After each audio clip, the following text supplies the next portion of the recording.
Hello, everybody, and welcome to this episode of True Crime Time for Thursday, January 30th, 2025, and I'm Woody Overton. I'm Cyndi Overton. Back at it again. Last night, y'all were pre-recording this because Wisconsin's on the way in right now, and we'll be slaughtering hogs, but the Courtney Coco story on A&E, Murder in the Bayou, Evil in Cajun Country, aired last night. I thought it was very well done for the amount of time that they had to do. I know Miss Stephanie, Courtney's mama, is madder than a wet hen, as she should be. It's like ripping off old wounds, and I'll tell you that I cried like a little bitch at the end of it. I wasn't expecting that. Right. But a lot of emotions, a lot of time, and, thank God we got justice for Courtney. Yes. And then today alone, thus far, I've had on just the ones that I've looked at on social media, because I have so many different pages, I have 10 requests from new families for cold cases. And each one of them, I just sent a message back, said, please email me at woody@realliferealcrime.com. Send me any information you have. And y'all, like on Miss Stephanie's, on Courtney's case, when I got there, they had like 2,000 pages of case file. Right. So I had something to work with. Barbara Blunt, Sheriff Hard gave me the whole case file. I had something to work with. Mary Pucho's family had everything. I had something to work with. Haley's, the other Miss Barbara, Haley's mom, they had all the audios and videos and everything on Haley's case. So I had something to work with. It's just impossible for me to, some people send one-liners, such and such is missing, such a date. Can you work this case? Well, I don't know anything about it. So can you tell the listeners that what they can do as far as, like, when you say you have something to work with, some people don't know they can go request certain things. Yeah, you can certainly do public information requests in the state of Louisiana after it's been 10 years after the murder. You can get the whole case file. Mm-hmm. They can't deny you. They can't say, oh, it's an active investigation any longer. You can't have it, right? And, like Stephanie wanted to keep putting her faith in law enforcement. Law enforcement, sometimes, they have other stuff to do, and it's just not high priority for them. And sometimes they're bad professionals. Sometimes they're bad professionals. That's true too. And they get stuck on one way or the other. But I have to have something to read, and I have to be able to know, what's going on. If there's, I don't have time to run down all the information. I wish I did. I wish I had the time and the money to work every case, but I don't. But we will be working cases from now on the hashtag Justice for series when we get done with Haley's. So if you're hurting, I'm sorry. Send me as much information as you can. I'll read every one of them, but the more information I have, I can't promise you I'm going to work them, but the more information I have, the more I can see what's going on and make a decision. I know. And you keep saying, again, because you do this for a living, I'm just going to play like kindergarten level. What kind of information, like who, what, when, where, why? Yeah, some people don't think that way. They're just thinking, I'm going to give you information. Where are you from? Mm-hmm. Where did this happen? What relation are they to you? How much case file information do you have? What do you think happened is wrong? Even when the show was on last night, I was getting messages from people, right. And, I'm sorry. I know cold cases, and I know y'all are hurting, and we are going to continue to, with success or not, over 100,000 cold cases in the U.S. alone, and less than 1% ever get solved. And the longer it's cold, that percentage goes down. Yeah. We'll do what we can, and I feel like that's the right thing to do. It definitely is. The other side of it is a lot of people tag you in comments on posts on TikTok and at various places. Like, Woody, look at this. Woody, look at this. My recommendation is to reach out to that family that you want Woody to look at that, and have that family reach out to you or us. Yeah. Because you watching a TikTok isn't going to. And let's talk about that real quick. That I'm not joking when I say I have like 6 different Facebook pages. Mm-hmm. We have a TikTok. We have Instagram. We have whatever. We have the app. We have so many things, and I spend like hours and hours every day. You want to wake up having coffee, and then later on it's trying to scroll through all these things, but it's impossible. Yeah. And sometimes I get to pages that I haven't looked at, in a week or two, and I'll have a message from 2 weeks before that I didn't respond to. Well, I can't do it all. I can't. No. Somebody, if you want a better success chance with me, email me at woody@realliferealcrime.com. That way it's there. I can have it there. I don't have to go back to remember what page y'all sent your stuff through and whatever, and I'll look at it. And, so anyway, that's enough about that. And Stephanie, Courtney's mama, is writing a tell-all book, and it's going to be fire. And we're going to have a section in it. Also, I'm going to write something, with her, and we're going to help her with it. And, it's just horrible. It's horrible for any family. And, you see it on TV and stuff like that, but until you live it with these families, it's a whole different ballgame. Absolutely. So that being said, let's get on some true crime time for Thirsty Thursday. So if there were two opposites, you would have a mom like Miss Stephanie, a mom like Miss Barbara Johnson, or even Miss Barbara Blunt. You have that end of the spectrum of motherhood, and then you have this end of the spectrum. Good and bad and everything in life, right? Right. It's time for Family Matters.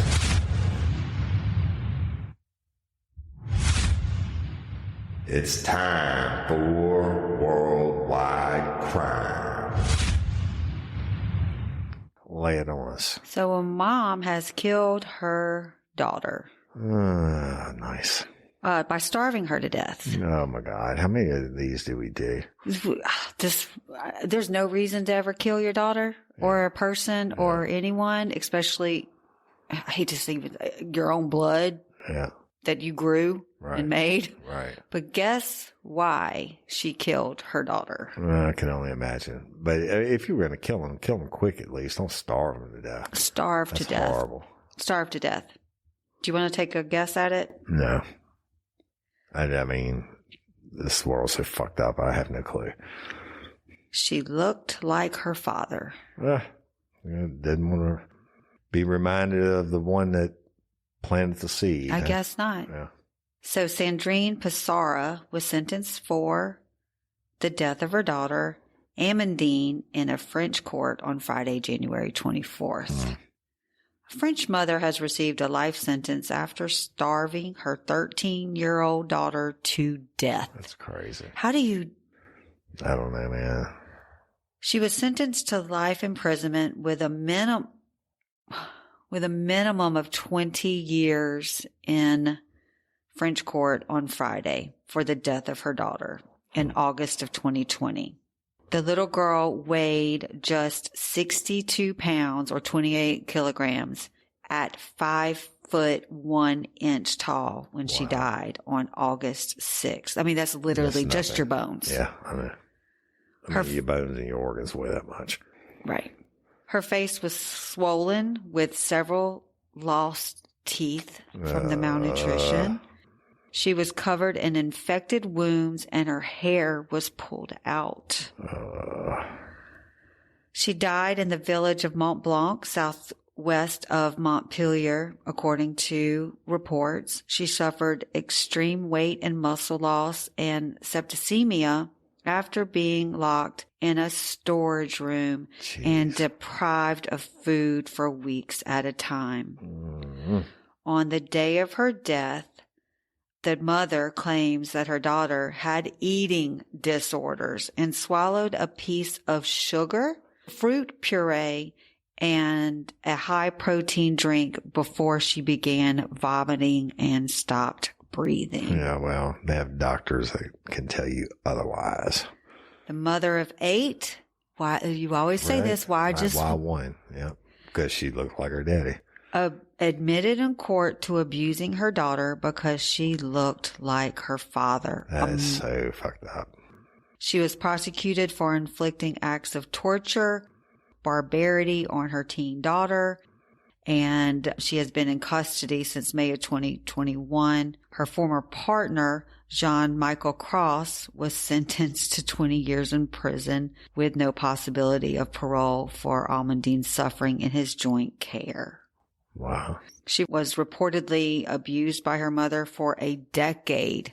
The little girl was 13. I get it. She was assaulted with punches, kicks, and brooms, along with hair pulling, insult, and jostling. Investigators state in a report there was no doubt Amandine was violently abused by her mother for the sole purpose of humiliating agony. I hope they took her in the back room and gave her some justice. She reportedly endured food deprivation, writing punishments, and was locked in a storage room under camera surveillance. All right. You can spend the money on camera surveillance, but not for food for the baby. A psychiatric assessment determined Pesara as angry, angry and violent while looking to transfer her hatred of Amandine's father to her daughter. And the final statement in court says, "I want to apologize to my children. That's all." I bet. And, who knows, bro? That is sick. Who knows? Hell is hot. And let's do another. It's time for Worldwide Crime. All right, I'm going to tell you another joyful story. Laura Valentina Paz disappeared, and police allege, you know that word, that Daniel Jose Zambrano Carrizas kidnapped her. Now, police in Colombia have arrested a fruit vendor in connection with the murder of the 9-year-old girl whose body was found in a river days after she vanished. Gosh. Worldwide, right? Mm-hmm. So Laura Valentina Paz disappeared after taking her dog out on the evening of January 16th in Chinaquera, which is around 80 miles north of the Colombian capital, Bogota. Laura's mother, a street vendor, returned home at 3 a.m. on January 17th, and she realized the little baby girl was gone. Police identified the suspect as Daniel Jesus Zambrano Caceres through security footage, which shows a man approaching Laura on the night she disappeared. Of course, Caceres has denied the charge against him, but he approached the girl and put her in his car before driving to the outskirts of the city. So they track him down and they arrested him, and eventually they found the little girl's remains on Tuesday, January 21st. So a group of soldiers found Laura's body at the mouth of the Minero River, about 45 miles from Chinaquera. And her identity was confirmed by the mayor and the medical examiner's office. Investigators got evidence from Caceres' car, including bodily fluids, which they used for the forensic examination. Mm-hmm. And he's been charged with forced disappearance. This is according to the Attorney General's office. And they also added that more charges are likely. And he confessed during an interrogation, but then he denied the charge in front of a judge later on. Oh my little bitch. Yeah, literally. So, and the investigation continues. I mean, 9-year-old, they got the body fluids, they got you on camera, they got everything in the world. You confess to it, but then you get in front of the judge and like, I was just playing. Never mind. I just playing. I was just joking. I mean, get the fuck out of here. I hope they have it down in Colombia. I'm pretty sure in Colombia they kill a motherfucker. I'm pretty sure the eye for an eye, tooth for tooth. Yeah. A 9-year-old girl, that's bad anywhere. Yeah. And so there's another worldwide crime for Thursday. You want to set your child up for success? Is your child struggling with a specific subject, or do they need a challenge to keep them engaged? IXL Learning is an online learning program that enriches your homeschool curriculum. It offers practice in math, English, language arts, science, and social studies, and adapts to each child, meeting them at their personal level. As a homeschool parent, I can tell you that IXL has been life-saving for my son, WL. He uses IXL every day, and it allows me to tailor his learning experience based on his specific skills. not just his grade level. If he needs support, IXL finds his current level and helps him build up to where he needs to be. And in areas where he's advanced, IXL propels him forward without any setbacks. What I love most is that IXL uses visuals in its questions and lessons, which really helps WL learn math and science better since he is a visual learner. The interactive practice problems and educational games make learning fun and engaging. With IXL, school is a positive, fun experience. WL enjoys earning awards in the educational games. IXL is trusted by 15 million students worldwide and has proven to improve in performance in over 75 scientific research studies. Make an impact on your child's learning. Get IXL now. Real Life, Real Crime listeners can receive an exclusive 20% off IXL membership when they sign up today at IXL.com/today. Visit IXL.com/today to access the most effective learning program at the best price. Are you feeling overwhelmed by hormonal changes? I know Cyndi was, and if you're a woman, you're definitely not alone. There are more than 1,000 hormone disruptors living rent-free in our environment right now, found in our food, water, and even in our skincare products. These disruptors can wreak havoc on our hormones. Believe me, before Hormone Harmony, I watched Cyndi suffer. Not anymore. Hormone Harmony's formula, made only with herbal ingredients, have reduced Cyndi's hormonal symptoms, and it helps women of all ages. Then there are the natural hormonal changes our bodies face, such as menopause. While these processes are part of life, they don't have to be uncomfortable. The good news is that you don't have to suffer through it any longer. Hormone Harmony contains science-backed herbal extracts known as adaptogens, designed to help the body cope with stressors, including those chaotic hormonal fluctuations that can disrupt your daily life. Whether it's PMS symptoms like irritability and cravings, or menopause symptoms such as hot flashes and night sweats, Hormone Harmony can help with it all. Happy Mammoth, the creator of Hormone Harmony, is dedicated to improving women's lives by using only high-quality science-backed ingredients. They make no compromises on quality, ensuring that you receive the best support possible. This isn't just a supplement, it has become a phenomenon. Women are talking about it everywhere, with a bottle of Hormone Harmony sold every 24 seconds. And the most important benefit, women express feeling like themselves again. A sentiment echoed in over 30,000 positive reviews. For a limited time, you can get 15% off your entire first order at happymammoth.com. Just use the code RLRC at checkout. That's happymammoth.com. Don't forget to use the code RLRC for 15% off today. So when you just said worldwide crime, it reminded me of, TikTok we lost for 12 hours? Right. And everybody's like dying. Right. There's this whole other end of TikTok now where it's like people making fun of Americans when, like, what are the Americans doing? Or we just realized that we actually have personalities too, or like, it's really, really funny.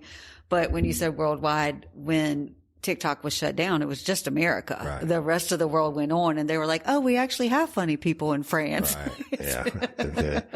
Well, I mean, we have, close to 20,000 followers on our TikTok, and I hadn't posted anything in a minute because it's been hunting season and all that. But y'all go check it out. We mostly cooking videos and stupid shit like that. We've been super busy with a lot of different things lately, and we try to focus on it. And we have a bunch of stuff in backlog that's ready to go. We got tons of shit. Yeah, like Parish Forensics. Exactly. It's LA 64 now. Parish 64. I'm sorry, Parish 64. And they came out with their own line of seasons and stuff. And we'll be telling y'all about that. But I've been using it every single day. And I'm taking a little video of everything I eat, everything, and except for sweets.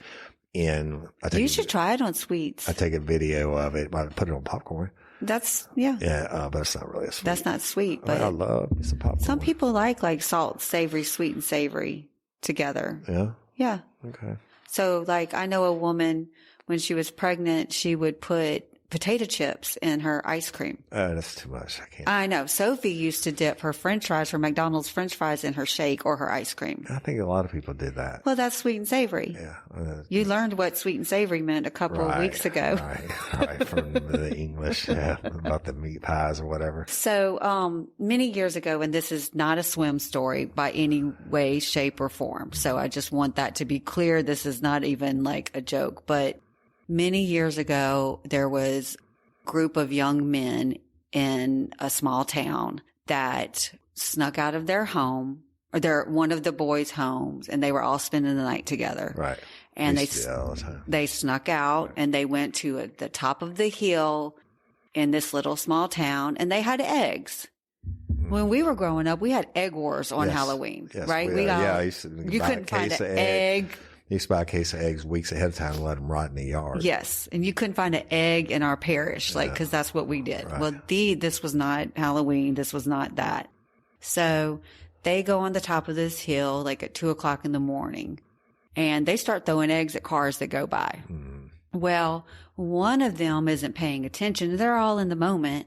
And one of them throws an egg at a police car. Oh, Lord. And the police woman happened to have her window down, and it hit her in the face. That hurts. Well, that's also a felony. Yeah, well, no doubt. And basically attempted murder. Yeah. All of the boys go and they haul butt back to the main boy's house, and they pretend like they're asleep. Yeah, and the people in the town know that, like, it's a small town. And so, of course, the cop knew at least one of the faces. Right. So they go knocking on the door, and they're all like waking up, like rubbing their eyes, like, what's going on? And they all get arrested for like 7 different felony charges they each had. The one that threw the egg, to this day, has never confessed. Really? Yeah. Just going to deny. No balls. Yeah. And none of the other boys, they all know who did it. They never told on the other boy either. So talk about swim stories, and it was Swim's birthday, maybe his 18th birthday. And I was the only one at home with my mom. That's when I had the party wagon and was coming from Czech. It snowed, and it's just like this past week when it snowed. Right. And the Swim was pretty famous for running over shit in this party wagon. And I'm not going to tell all that. But anyway, he hit some garbage cans. On purpose? Yeah, but they were full. He didn't know they were full, and they were the old metal garbage cans, and they got stuck underneath the car and drug it from where they got hit to Plank Road. There were sparks flying, and they had to get out. Chase. To get out and pull them out and shit, and then haul ass home and went to bed. And then the next morning, my mom came and woke me up, and she said, Arkell's here. And he was the chief deputy, or maybe he was chief of police at the time. I don't remember. Swims. Right. And he came to the door and he said, I know you ran over my garbage cans last night. You ran over his garbage cans? I know you ran over my garbage cans last night. And I said, wasn't me, but I know who did it. And he said, I want it cleaned up now. The only reason Swim didn't get arrested is because of the family connection. The Swim got his little buddy. I know. Hal Jr., who's deceased, rest in peace. And he never had any spending money, and I gave him $20 to go out there in the middle of the day, and he put on a ski mask, and because cars are driving by and honking, and he picked up all the trash, and Mr. Arkell came out and hollered and said, "Hey, who are you?" And he said, I can't tell you. He said, why? He said, because I'm working undercover. Did he say Frank Sullivan? No. Because I'm working undercover. No, he had a ski mask on, and it was broad daylight in the middle of the you couldn't tell his voice. Town. Like Arkell didn't know his voice. Well, trash got picked up, and I didn't hit any more garbage cans. Oh, my gosh. Funny. That is funny. So those are innocent, relatively. I mean, Of course, hitting a cop in the face is an innocent story, but it's teenagers doing, teenagery things. It's like these dumbasses that throw bricks off the overpasses and kill people. Yeah. Well, so recently it snowed, right? Obviously, it's across the whole country. Probably the most I've ever seen in Louisiana, ever. Yeah. Well, a Connecticut boy, 12-year-old Connecticut boy, was shot multiple times after throwing a snowball at a car in Connecticut. Jeez. Yeah. That's why I was talking. You would think people throwing snowballs in Connecticut would be more regular than like it is down here because we never see snow. Exactly.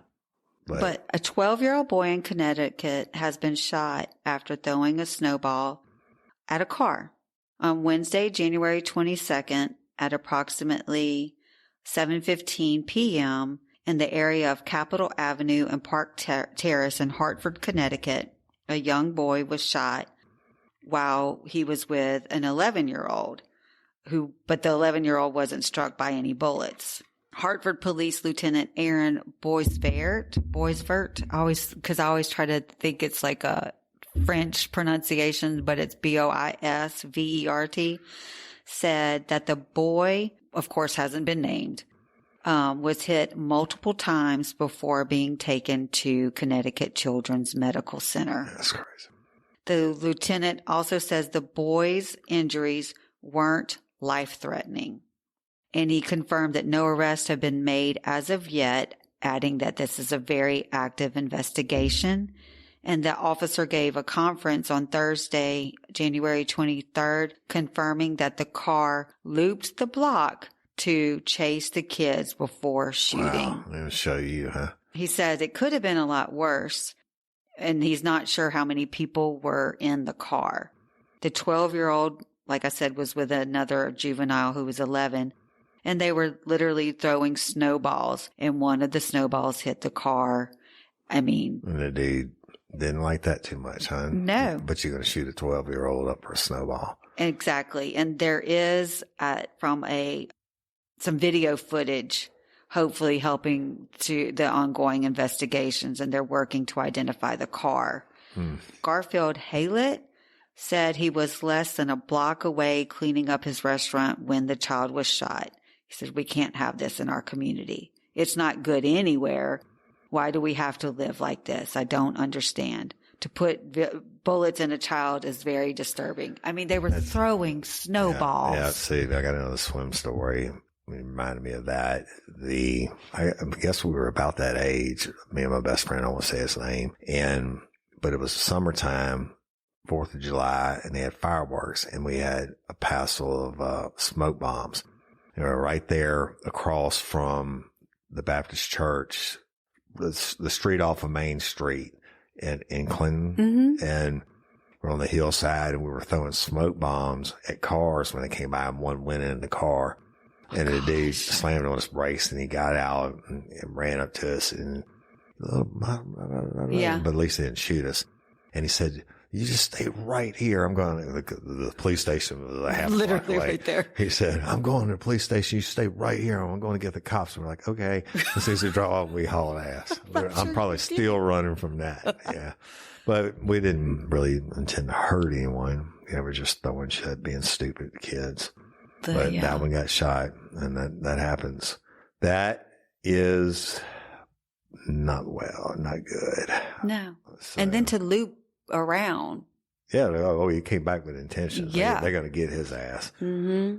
That definitely will be. Well, let me ask you this. And I think I know the answer, but when you are throwing an object at a vehicle, I'm assuming are having intention, like it's illegal in some way. You can't get in trouble. Illegal. Yeah. I mean, it's very minimum damage to property or whatever. But when you're that young and whatever, you don't know anything about laws. Yeah. So we're just boys being boys. Yeah. Speaking about being a kid, we love our dogs, our fur babies and all that. But I remember being a kid and listening to the old timers talk about when dogs would come around that they didn't like, they put out antifreeze. That's before they put the color in an antifreeze and the smell or whatever. And the dogs were attracted to it and would kill them. And I also remember people talking about if their dog had a litter of puppies they didn't want, they'd put them in a sack, tie the sack with a brick, tie the sack up and throw them in the river. Just cruel shit. Like I would never do that. Now I've had to kill a few dogs, but only on duty, and motherfuckers ever bit me or we were doing a search warrant on a house and they had the dog, pit bulls chained up to stop you from getting in for the dopers and all that. Yeah. But I don't in any way condone mistreating a dog. If you don't like the dog, animal. Give it to somebody else, right? Well, let me tell you about a story. Oh, let me go to, this is not even a beast mode. This is just a poor dog. There was a dog, an English bulldog, in DeSoto, Texas, and he had an ulcerated abscess that's got to be removed. Okay. And a dog found in what police said was in notably poor condition is expected to recover after being dumped by her owner and abandoned in a Texas alleyway. The female English bulldog, white with tan markings, was found around 8:15 a.m. on Wednesday in the alleyway in DeSoto, which is a suburb of Dallas. When animal control officers were dispatched, they found the pup in notably poor condition, including a severe eye injury. They also found her to be severely emaciated and covered in both urine and feces. Gosh. This is a dog, man. Officers took the dog to the local animal shelter where veterinarians determined she had an ulcerated abscess on her right eye, which will require the eye's surgical removal. That's disgusting. And it also has significant infection. They actually got a photo of this asshole in the car. So surveillance footage of the scene, which was published by the local KDFW, shows someone in a silver Chrysler 300 with black rims and a prominent dent on the passenger door pull up in the alleyway at around 6:44 a.m. and dump the dog and drive away as the pup barks in anguish and appears to move with a limp. Police have not been able to find the person, but are actively seeking information. Y'all, we're going to post this photo. Maybe Kimmy up there around Dallas can find him. Fort Worth. She's going to get mad. I know. She does that to me every time. So, no animal deserves to be treated this way, the DeSoto police wrote on their Facebook. And we want to ensure this individual is held accountable. And despite the harrowing circumstances, the dog is expected to recover. And they said, despite her difficult circumstances, there is hope. We believe that once the eye is removed and the infection is addressed, she will begin to heal and can embark on a new chapter in her life where she can experience the joy of a normal existence. We probably, if we send that to Kimmy, I wouldn't be surprised if she shows up at that door. She will go. Well, they don't have the door; they just have the vehicle. Well, she'll find it. Yeah. We love her, and we love all you lifers, right? So absolutely. All right, where we're going next? We're going to North Carolina. North Carolina. Yep. And prayers for all those people still recovering from the hurricane. We know. Holy shit, we know. And once it's out off the national news after a couple of days, that's when you're forgotten. You're completely forgotten. But this past week, the new president went out and told them they're not forgotten and he's going to help them, which is awesome, I think. So we know we're prayers for y'all, prayers for California, prayers for everybody that's still recovering from other hurricanes. We get it. Yeah. Natural disasters are scary, but I mean, the hotel burning victim. I mean, my gosh, right? It's just, 2025 has been off to a really shaky start. For everyone. For everyone. Yeah, because all the shit. Yeah. Started with New Orleans on literally right at 3:00. Exactly. On the first day. Literally started off shaky. Well, a North Carolina woman is speaking out after her ex-husband kills her partner and then dies in a police shootout. Nice. She said, "I thought I was going to be dead."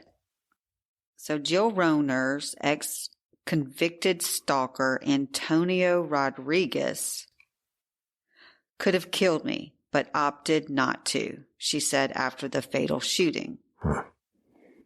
I have recently said to people, it took me 67 years, but I finally got it right, found the right person. I am very much in love. These are the words that Jill Rohner shared with the North Carolina newspaper, the News and Observer, after her late partner, John Rowe, was shot and killed by her abusive ex-husband on Tuesday, January 21st. A police officer was also seriously injured in the shooting, which Rohner escaped with her life. I thought I was going to be dead, she told the Raleigh outlet, noting that her ex-husband Antonio certainly could have killed me, but opted not to, We were face to face, she recalled, and I was pleading with him. Roner divorced Rodriguez, he was 70, in 2014 after 20 years of marriage, and he had not left her alone since. Court records show... You only got 3 more years for me to do it for you, though. Well, I'm surprised you even said 3. So I'm not laughing about this. No. Court records show that he had multiple convictions for stalking her, and she had a restraining order against him. And you will always say that's just a piece of paper. Won't stop a bullet. Nope. He also had a history of abuse, according to Roner. He did not take me asking him for a divorce well at all. So 11 years ago, he actually got a gun to my temple at one point. Rodriguez showed up at his ex-wife's house in Raleigh and holding a bouquet of flowers with his face concealed by a mask and hood. She didn't recognize him. Well, I'm pretty sure I'm not opening the door if somebody's got a mask and a hood. But he's got little flowers, so. Okay. And as she started to open the door, he plowed right through the front door. After entering the living room, Rodriguez hit Roe, who was 73, which was the boyfriend, with a taser, prompting the pair to fight. And shortly after, he fled. Roner called 911 to report the incident around 5:39 p.m. But during the call, Rodriguez returned with a shotgun. Uh-oh. He then broke down the back door of the home and shot Roe. Oh, God. After Roner ran to the garage, Rodriguez found her and told her that she took everything from him. And though he did not physically harm her at that time, she ran back into the home when Roe was still alive and police had arrived and instructed her to leave the home. She obliged but found it difficult to leave the love of her life injured inside, and she said, I wanted everything in my power to just drag John with me out of there. I did not want to leave John. Rodriguez then shot at police from inside the home, prompting them to return fire and kill him. Difference between him and them is they're trained professionals. Exactly. Yeah. Raleigh police officer Max Gillick was injured in the altercation and taken to the hospital, where he remains in critical condition. Prayers for him. Yes. Roe was also taken to the hospital, where he later died. Yeah. A retired family doctor, father, and grandfather, Roe was just kind and sweet and generous and warm, Roner said. Crazy. You live your whole life helping people and get murdered over nothing. And she said after years of abuse, intimidation, and stalking at Rodriguez's hand, she said that when she met Roe, she finally felt safe. He was the man that gave to the community, like you just said, and he had a lovely family, which is part of what drew me to him, how well he got along with his kids and grandkids. Wow. Unbelievable. We got to come up with some different sentences about all this crazy shit. We're always like, I can't believe that. Oh my gosh. What do you say? Yeah, I know. What do you say? I try to think. Send us in some pre-made sentences. So and we can just look at the checklist. Repeat the same shit over and over again. Be like, gosh. That's fucked up. But let me just finish this really quickly because there's a little bit more about like what he did. And I got one more too. Okay, I'll go quick. He had pleaded guilty to 7 counts of stalking with prior conviction, and disclosing private images. He was also ordered to complete an abuser treatment program and mental health assessment. Yeah, obviously didn't help. And the motherfucker needed to get a hobby. So it just showed that there was police intervention. They tried to do to keep her safe. And when you don't want to get well and you're made to get well and you don't want to get well, you're not going to get well. You're going to fake it. This is true. Yep. This is true. You do what you put the face on that the authorities want to see, and then they're going to go do, the beast comes out in you anyway, right? Yep. No matter who you blame. Yes, indeed. Well, let's go to California. This, I'm just on this animal kick today. Yeah. You're going to love this one. Okay. Not. I guess I'm on the animal kick because I'm fixing to go and smoke them. Killing animals for the next several days, but these animals I'm going to kill are true beast. They will also charge you and kill you. They have no natural predators. Right. And I'm talking about the boars that we're going after. Go to Cali, and, the cops got a tip about possible, holy fuck, wait till you see this picture, possible neglect of animals. Mm-hmm. All right. And this lady, Jan Johnson, I don't understand this. She owned a bunch of properties and shit and a bunch of animals. Well, guess what kind of animals we're going to talk about? Horses. Okay. Okay.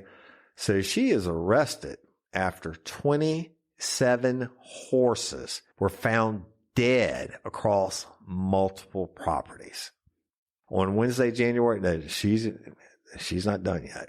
On Wednesday, January 22nd, deputies from the San Joaquin County Sheriff's Office, along with animal service officers, executed a search warrant in Clements, California, in regards to an ongoing animal neglect investigation. They said multiple properties were searched, but during the operation, several malnourished horses were discovered on the premises with limited access to any food or water, and approximately 27 deceased horses were located. That's what the sheriff's office said. The police stated that 16 horses had been rescued and were now in the care of professionals at the Oakdale Equine Rescue, who will ensure they've received proper nutrition, medical attention, and rehabilitation. But sadly, 4 horses and a bull had to be euthanized. That's on top of the 27 they found dead. Exactly. A bull, you know how much fucking bulls cost? Yeah. And horses cost? Yeah. And this bitch ain't done yet. The officers confirmed that Jan Johnson of Clements had been arrested and booked into the San Joaquin County Jail and was now facing charges including cruelty to an animal and threatening a public official. She's also charged with criminal threats and possession of a short-barrel shotgun, police said. Our animal service officers, along with veterinarians who were at the scene, immediately began to triage and evaluate the condition of the horses. Animal service officers and veterinarians are still currently evaluating additional horses and animals due to the size of the property. And, fucking property is not cheap. If you own all this property, you could feed your fucking horses. And you own all the horses. Right. And so then they insisting that they are committed to protecting the welfare of all animals in our community and will continue to investigate this matter. So basically, they show up, right? And to do so, you're going to shit when you see this picture. They show up to serve the warrants. Look at this fucking horse. Oh my! I had never seen anything like that in my life. It's humpback. It's like a reverse camel, literally. And all those wooden fences and all that stuff. Horses cost money. The only horse I ever had to kill. You remember that? I do. When it was hit, it was not a pleasant experience. No, but it had to be done. It was severely malnourished, and somebody, I guess, just let it out on the road, and it got hit, and I had to right in front of our house, and they drove away. It was bad. It was bad. They were going to die anyway, and it was so bad you wouldn't let me go see it. Yeah, it was bad, and so I had to put it out of its misery and call the parish to come pick it up because fucking horses are big. Yeah. And so this bitch, man, I don't understand. What's the motivation for something like that? What makes you just decide? Why do you keep getting fucking horses? If you can't afford to feed them, that'd be one thing. These properties, I mean, I'm looking at them. Yeah. You know why they don't have barbed wire fences on horse fields? Why? Why they're wooden fences? Because the horses will run through the barbed wire and tear themselves up. Oh gosh! So when you see wooden fences, holy fuck, those are expensive. Expensive, yeah. And they've got all these wooden fences and all this. And this chick, I hope she gets her ass in a big old fat crack.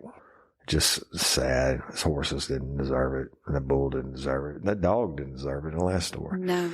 And his kids didn't deserve it. Nobody deserves it. Fuck all the bad people. That's what I say. Fuck the bad people. That's just, that's a great way to end. Fuck the bad people. Fuck the bad people. Fuck the bad people. So I'm going to tell a little secret real quick. and give you a shout out. You don't know it's coming.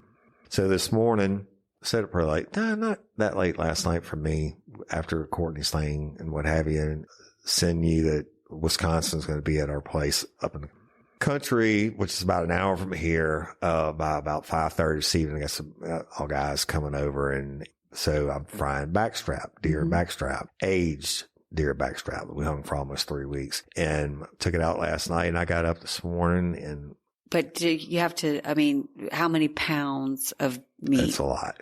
It's a lot. So it's probably 8 to 12 pounds per 2 backstraps, and you did 8 of them. Yeah. So that's a lot.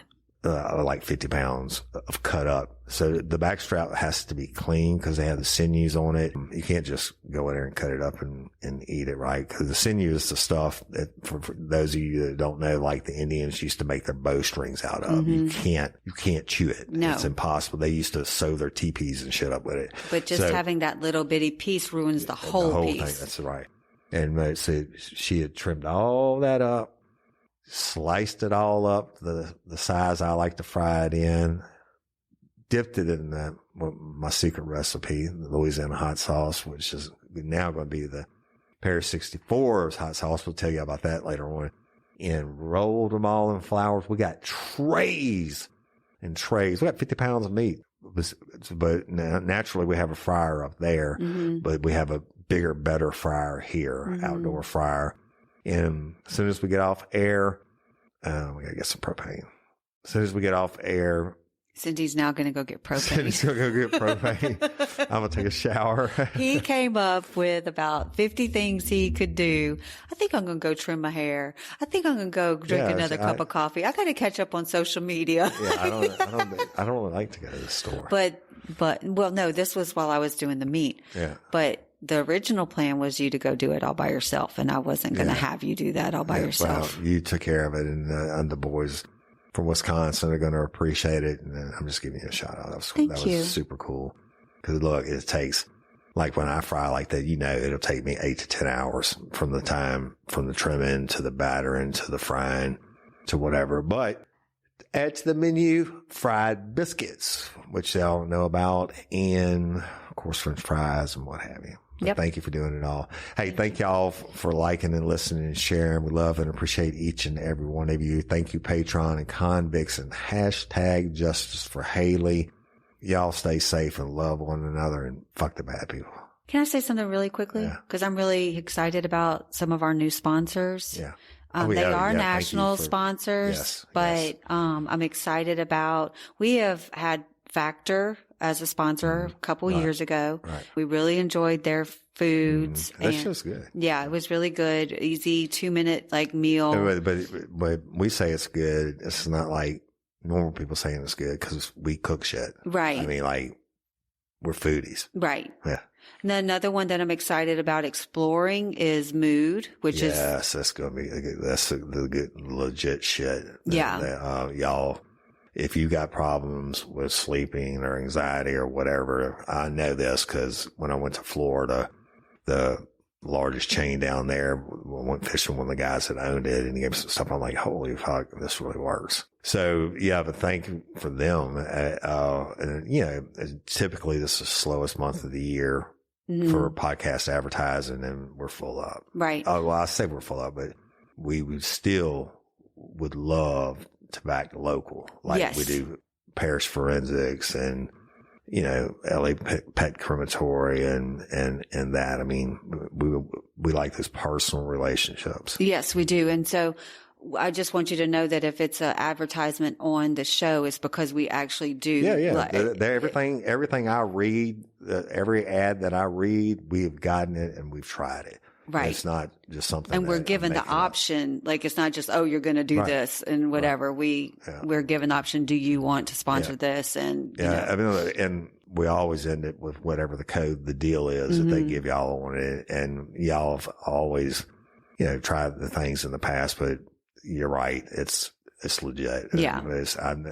We've had some shit that we didn't do because I didn't like it. Exactly. I'm like, fuck that. I'm not doing that. Exactly. I'm not backing that. Right. So, all right. Got to run. Love y'all. Cindy's got to run to the store and get some propane. I got to run, take a shower. Then I'm going to be frying. Hey, our fryer is fast as fuck. Wow, what's it?